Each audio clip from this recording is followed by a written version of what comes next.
उसकी बात सुनकर हैरान होती है, लेकिन वो कहती है कि तुम्हें इतना हैरान होने की ज़रूरत नहीं है, ये कोई नई बात तो है नहीं। तो वो कहती है कि नहीं, मेरे लिए तो ये नई ही बात है। वो अपनी माँ से बहुत ज़्यादा जो है वो प्यार करती थी, लेकिन जब उसकी माँ ने ये सारी बातें उसको बताई तो वो एकदम से शौक रह गई। और वो कहती है कि मुझे तो समझ नहीं आ रहा कि आखिरकार आपने ये बात इतने दिन तक मुझसे छुपाई क्यों। तो फिर उसकी माँ कहती है कि मैंने ये चीज़ें इसलिए छुपाई ताकि तुम्हें जो है वो अपनी ज़िंदगी में महरूमियों का एहसास ना हो। तुम्हें इस बात का अंदाज़ा होना चाहिए कि तुम कितनी ज़्यादा स्ट्रॉन्ग लड़की हो। लेकिन अब मैंने तुम्हें ये बातें बताई हैं, तो इसका मतलब ये नहीं कि तुम अब सारी ज़िंदगी पछताती रहो और अपने आप को जो है वो कमज़ोर महसूस करो। तुम अभी भी वही स्ट्रॉन्ग हो। लेकिन मैंने ये सिर्फ़ और सिर्फ इसलिए बताया कि तुम्हें पता होना चाहिए कि आखिर सच्चाई क्या है, और तुम्हारी सच्चाई जानने के बाद भी तुम्हें कोई फ़र्क नहीं पड़ना चाहिए।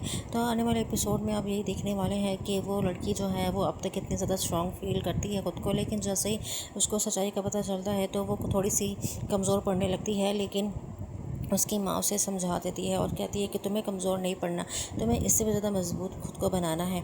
और हो सकता है ये तुम्हें ये बात जो है बाद में पता चलती तो तुम काफ़ी ज़्यादा कमज़ोर पड़ जाती, लेकिन मैंने ये बात तुम्हें खुद इसलिए बताई है ताकि तुम कमज़ोर ना पड़ो और अपने आप को मजबूती से लेके आगे बढ़ती रहो।